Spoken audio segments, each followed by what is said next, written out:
तो maker arts classes में आपका स्वागत है। आज हम जानेंगे 12th क्लास का पॉलिटिकल साइंस। अब वीडियो आएगा 12th क्लास का। अब ये जानेंगे कि हिस्ट्री और पॉलिटिकल दोनों का वीडियो आने वाला है। अब पहला वीडियो लेकर आए हैं पॉलिटिकल साइंस का। पॉलिटिकल साइंस का पहला चैप्टर है शीत युद्ध का दौर। थोड़ा एनसीईआरटी में हटा दिया है, लेकिन जब तक शीत युद्ध का दौर नहीं समझिएगा तब तक दूसरा चैप्टर नहीं समझ पाइएगा। तो पहला चैप्टर समझते हैं शीत युद्ध का दौर। देखिए शीत युद्ध का अर्थ क्या होता है, सबसे पहले जानना है कि बच्चा शीत युद्ध का अर्थ क्या होता है। देखिए ये शीत युद्ध है ना, शीत का मतलब हो गया ठंडा और युद्ध का मतलब लड़ाई झंझट। एक ऐसा लड़ाई झंझट जिसमें बातचीत से मसला हल हो। शीत युद्ध का मतलब ठंडा युद्ध। देखिए जब दो या दो से अधिक देशों के बीच में ऐसी स्थिति बन जाती है कि लगे युद्ध होकर रहेगा लेकिन वास्तव में कोई युद्ध नहीं होता है, उसको हम शीत युद्ध कहते हैं। देखिए शीत युद्ध में दो महाशक्तियां उभर के आई थी, एक अमेरिका दूसरा सोवियत संघ। और जानिएगा शीत युद्ध द्वितीय विश्व युद्ध के बाद हुआ था।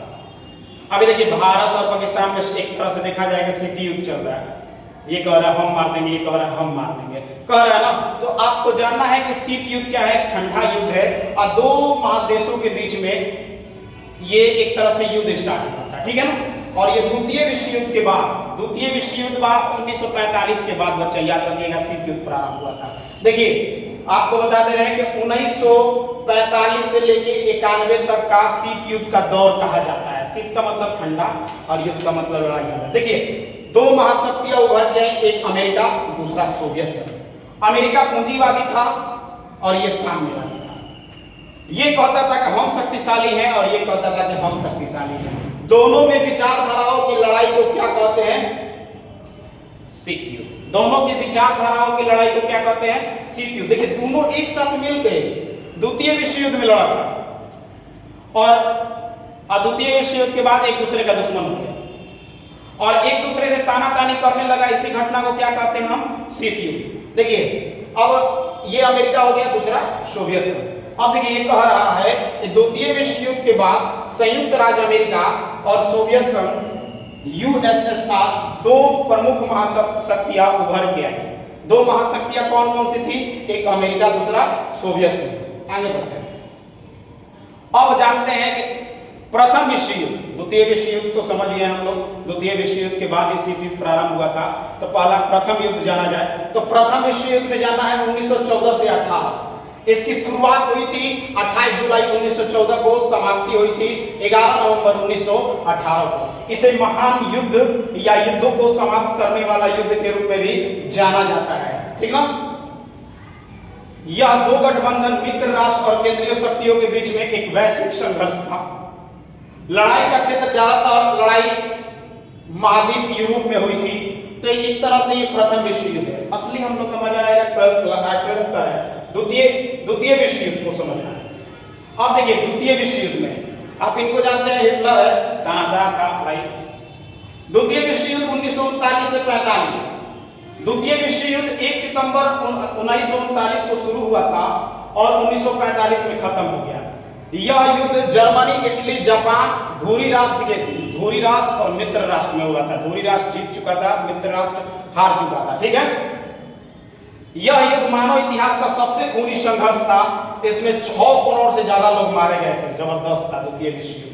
अभी तक अनुमान लगाया जा रहा था कि तृतीय विश्व युद्ध होगा, लेकिन युद्ध को समाप्ति कर दिया गया। देखिए युद्ध करना बड़ी बात नहीं है, युद्ध को टालना सबसे बड़ी बात होती है।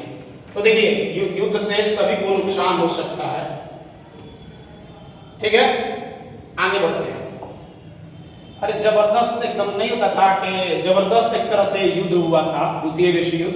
आपको बता दे रहे द्वितीय विश्व युद्ध अमेरिका ने क्या करा था, अमेरिका ने जापान के 2 शहरों पर परमाणु बम गिरा दिए थे, एक हिरोशिमा पर एक नागासाकी पर। हिरोशिमा पर 6 अगस्त 1945 को और नागासाकी पर 9 अगस्त 1945 को। बमों का वजन 15 से 21 किलो टन था। बमों का गुप्तचर नाम था लिटिल बॉय फैटमैन। याद रखिएगा ये VVI है और इसको जानना जरूरी है। वही कह रहा है कि शीत युद्ध की शुरुआत 1945 से लेके 91 तक हुआ था। देखिए दूसरे विश्व युद्ध की समाप्ति से ही शीत युद्ध की शुरुआत हो गई थी। अगस्त 1945 में जापान के 2 शहरों हिरोशिमा और नागासाकी, हिरोशिमा को याद रखिएगा 6 अगस्त और नागासाकी पर 9 अगस्त, 9 से नागासाकी नागासाकी पर परमाणु बम गिराया और जापान को घुटने टेकने पड़े। जापान तो आत्मसमर्पण कर रहा था, लेकिन ये जानबूझ के हमला किया था अमेरिका। वो जानता, वो दिखाना चाहता था कि पूरे विश्व में एकमात्र महाशक्ति हम ही है। अब देखिए, तब दूसरे विश्व युद्ध का समाप्ति हो गया। अब देखिए यहाँ पर 6 अगस्त 1945 लिटिल बॉय कहाँ गिराया गया था बम? हिरोशिमा पर। 9 अगस्त 1945 फैट मैन कहाँ गिराया था? नागासाकी पर। ये जो फैट मैन है, ये जो लिटिल बॉय है, ये बमों का गुप्तचर नाम है, कोड भाषा है। अब बमों का वजन कितना था बाबू? तो ये 15 से 21 किलो टन था, याद रखिएगा, 15 से 21 किलो टन था। तो देखिए शीत युद्ध की शुरुआत इस तरह से हुआ था। द्वितीय विश्व युद्ध की समाप्ति के बाद आगे बढ़ते हैं। शीत युद्ध क्या है?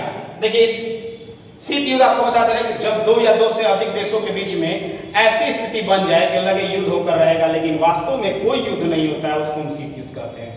मेरा बात सुनिएगा, जब 2 या 2 से अधिक देशों के बीच में ऐसी स्थिति बन जाए कि लगे युद्ध होकर रहेगा, लेकिन वास्तव में कोई युद्ध नहीं होता है, उसको हम शीत युद्ध कहते हैं। इसमें डर, भय, तनाव, संघर्ष जारी रहेगा, लेकिन कोई युद्ध नहीं होगा। इसी को हम क्या कहते हैं? शीत युद्ध। चलते हैं।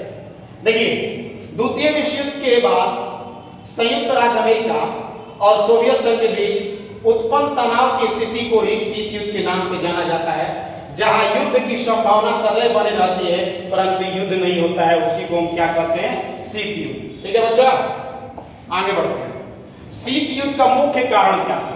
जानेंगे कि शीत युद्ध का मुख्य कारण क्या था। तो देखिए संयुक्त राज्य अमेरिका और सोवियत संघ के बीच विचारधाराओं का अंतर शीत युद्ध का मुख्य कारण था। दोनों में विचारधाराओं की लड़ाई हो रही थी। वो कहता था कि हम शक्तिशाली हैं, ये कहता था कि हम शक्तिशाली हैं। दोनों में विचारधाराओं की लड़ाई को ही इसका मुख्य कारण बताया गया है। ठीक है ना?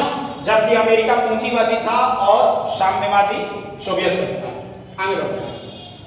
अब देखिए अमेरिकी विचारधारा, ये पूंजीवादी है। पूंजीवादी एक ऐसी प्रणाली है जिसमें उत्पादन के साधन जैसे भूमि, पूंजी, श्रम का स्वामित्व निजी व्यक्तियों की, कंपनियों के पास होता है। लोकतंत्र, देखिए लोकतंत्र का अर्थ होता है जनता, जनता के द्वारा जनता के लिए शासन। यहाँ लोग अपनी सरकार चुनने और बदलने का अधिकार होता था। लोकतंत्र पूंजीवादी। आगे बढ़ते हैं बच्चा। देखिए साम्यवाद विचारधारा क्या है? साम्यवाद एक नियंत्रित अर्थव्यवस्था है जहां संपत्ति का स्वामित्व राज्य के पास होता है और वस्तुओं का उत्पादन स्तर एवं कीमतों राज्य द्वारा निर्धारित की जाती है। तो आपको शीत युद्ध बताएं, आपको हम शीत युद्ध बताएं, शीत युद्ध का दौर बताएं। शीत युद्ध में 2 महाशक्तियां कौन कौन सी हैं? उसके बाद क्या कहलाता है? प्रथम विश्व युद्ध बताएं, प्रथम विश्व युद्ध क्या है? उसके बाद द्वितीय विश्व युद्ध बताएं। ये सब एनसीईआरटी बुक के लाइन से करना, ठीक है। अब उसके बाद शीत युद्ध क्या है ये बताएं। उसके बाद शीत युद्ध के मुख्य कारण क्या है, ये अमेरिकी विचारधारा क्या है, सोवियत का विचारधारा क्या है। तो इस तरह से आपको बताया गया था शीत युद्ध का दौर। ठीक है, तो ये पहला वीडियो है।